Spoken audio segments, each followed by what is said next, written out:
So it's the next morning, and as you can see, I look a little worse for wear because it's not quite 8 in the morning, and I'm not used to getting up at 8 in the morning.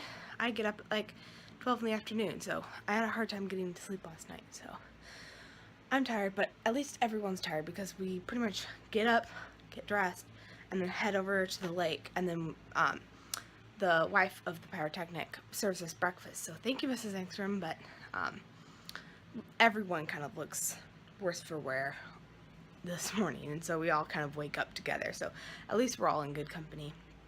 So we're gonna head over right now.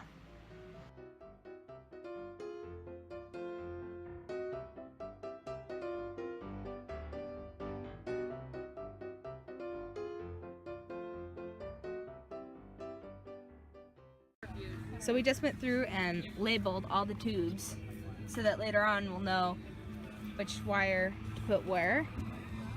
So these all have labels on them for each shell. And then eventually they'll have wires that go into this slat that then go to the firing board in that trailer over there to be fired. And this is what we followed to know which label to put on which tube. So that's what all the numbers mean on this piece of paper that you saw yesterday. Look at all the old shells from last year that came out of the tubes. And it's not as easy as if it were the front, because this cartilage right here. Look at the line to this bathroom. Notice the lack of a line? Well, tomorrow I will be sure to show you the line to the bathroom because it's always insane. Like a half an hour wait sometimes just to go to the bathroom here. But now it's nice and empty, quite frankly. Like, I don't even know if there's anyone in there. Woot woot. Guys, I came into the bathroom and the lights didn't turn on. It's so creepy. I'm like, oh, I hope nothing jumps out at me. And the worst thing is, I'm pretty sure the light in the guy's bathroom is working just fine. What? Hopefully they fix that by tomorrow because I don't want a whole bunch of girls going into the girls' bathroom without the lights on, but at least now there's no one around, so it's less creepy, but still it's kind of creepy. I love it. Look at this little kid's helmet, it's so bright. It's like you would never lose him if he was your kid. Hello and welcome to a new day. It's not exactly a new vlog, but it's not a new vlog at all, but it's a new day. So we had a day break in between probably the last clip that I filmed and this one, which is Monday. The fireworks crew worked on Saturday. They didn't work on Sunday, and then I think I said this actually, now they're working on Monday and then Tuesday. So most of the footage that I think that I'm gonna get is going to be from today, because tomorrow they're gonna have the product there. Once you have the fireworks there, there's a lot less, like some certain electronics I think no electronics can be allowed like in a certain range. So that means my phone can't be, that means my camera can't be. So I might be using our nice camera and using the zoom, but I won't be able to get as much shots. So anyhow, so I'm gonna be popping in now and again today and filming a little bit. I am the bearer of gifts because I'm coming later. I'm bringing all the stuff that they forgot. And also, I'm trying the front-facing camera again. So, not all these clips will be the front-facing camera, but we'll see. And we'll see if I can guess the person that I apparently know from back when I was like 15, so like 10 years ago. Everything is wet. It rained this morning, so everything is wet, and I'm getting all wet. ET Dub, look at my feet. This is all wet from how wet the grass is. Okay, so whereas last time it was like all physical, now it's like more serious. I was serious before, but now like everyone's like not talking and just knuckling down or working. Okay. What are we doing? So this is what we do when we have 3 that go off by the same cue, is we split the wires in half. You have a cutting like so. Yep. And then you have to tie a knot.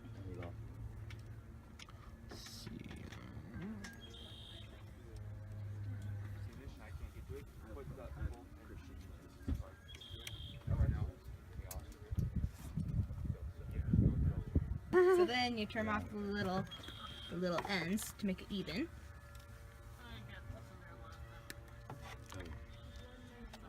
This is good content right here.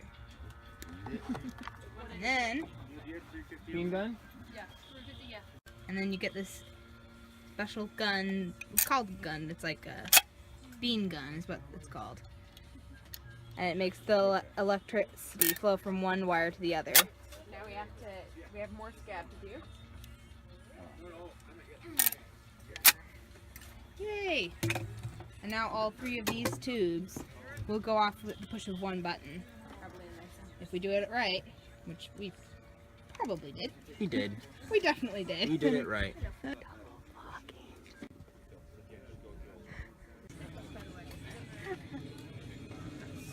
That was a continuity test to make sure that all the wires, there wasn't a break in the electricity in the wires that we just did. So it's like a way to double check our work.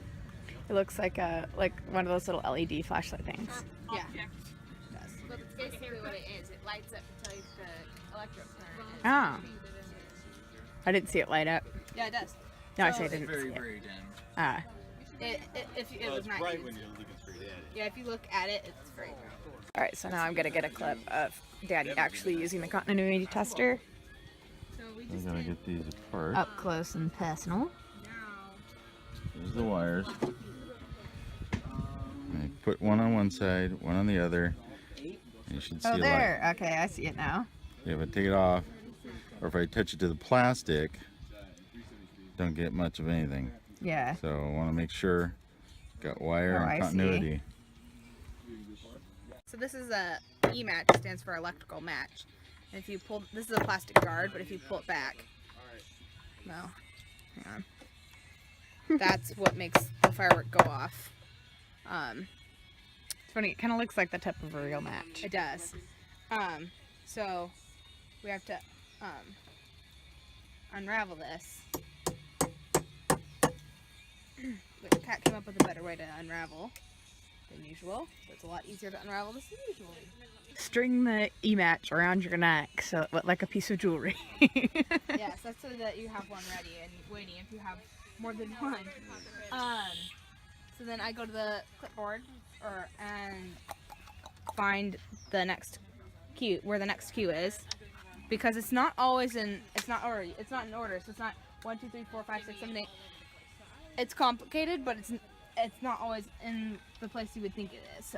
So then I poke it through the little hole here, and then I tie a special fireworks knot. I remember taking pictures of the special fireworks knot. So basically, if I pull on this end, it won't come out. So that, which is important because as the firework comes out, it'll pull on this really hard because it's an explosion. And so it's important that this wire doesn't come out, because if this wire came out, then it could pull out other wires. But if you come over here, when we are tearing down, it just pops right out. Oh, nice. So it makes cleanup really easy. In theory, unless the wire breaks. Which happens more Right, often than it not. does happen because the firework pulls on it so hard that it breaks. So you have to wind it around a nail as an extra safety precaution, to make sure that nothing going off later will pull it out, basically. The last one we did was I had to take it off U37, pieces on my right? phone. Well, it was your fault. Yeah. This one, yes. Lots and lots of double checking. I've successfully And lots of safety precautions. Well, yes. we are Most of the dealing with- safety precautions come tomorrow. Because right now we don't have anything explosive going on. It's just wires. Well, I mean, you have like the knot, and then you have like the nail. You have like wiring precautions. Right, but there's no electricity. Right. Stuff. Yeah, it pulls it apart, very carefully. doubles it over.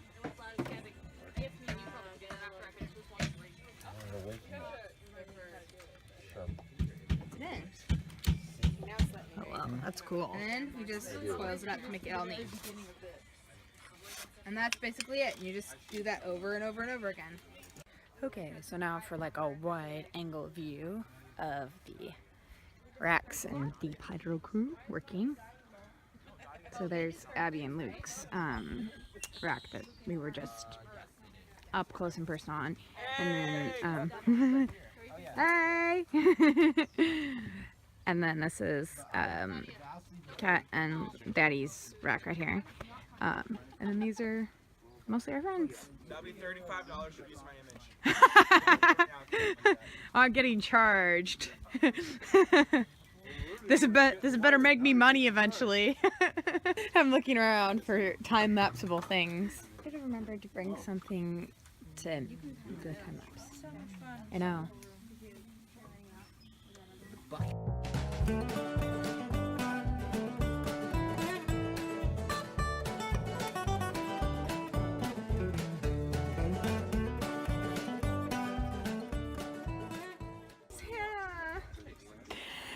She's trying to convince me to be on the pyro crew next year. I'm warming her up. It's not happening. Come at all. Well, I mean, I came one year to take pictures. Yeah. Although the thing is about being a spectator is that you feel very, like, useless. Because you're doing absolutely nothing. I mean, at least I'm filming, but still. At least you're not eating the food too. That just feels That's like beyond the pale. thievery. Compared to Daddy and Cat. Shut up. We're going faster. We're more efficient. They're way back there. Yeah, they're way back there.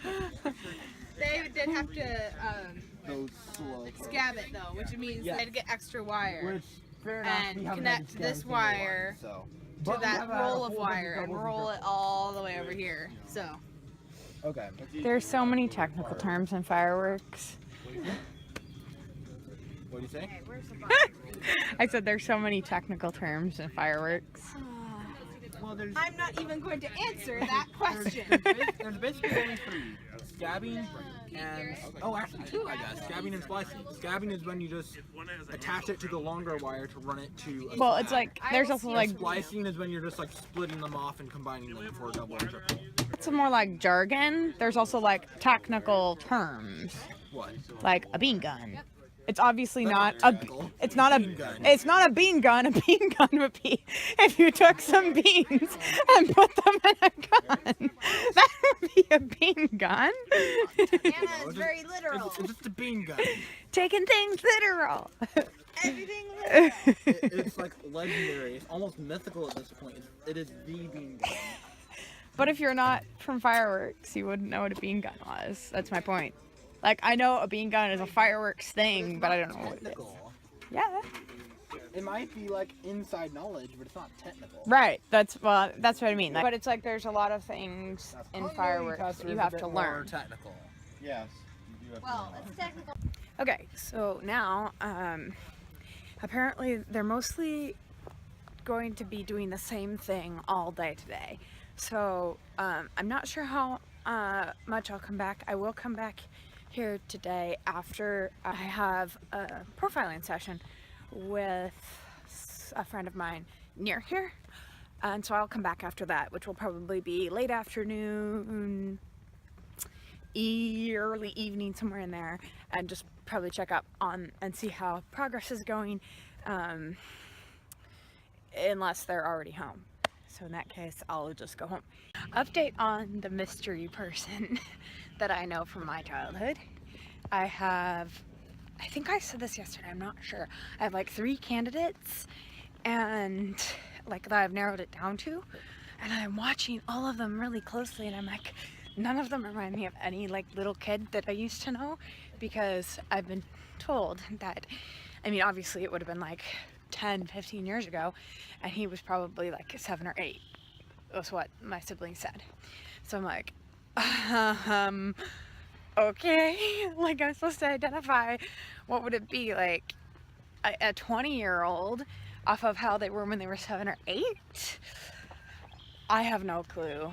I actually heard a couple of the guys' names. It's very interesting. Like, I think one of the guys, I did know someone by his name at our old church, but I was like doing the math and I'm like, and he has a very distinct name, and I'm like, I'm doing the math and I'm like, I think he was older. Like, I don't think he was like 7 or 8, and he kind of, I guess, could be from that family. Like, it's not completely out of the question, but I'm dubious, so I'll check back in, but it could be him. I gotta see if I can get the names of their first names of all of them, if it's not too spoiler, from my siblings, because I think that's the next step. But I will be back later this evening to check in on their progress, unless they're already done. So, see you then.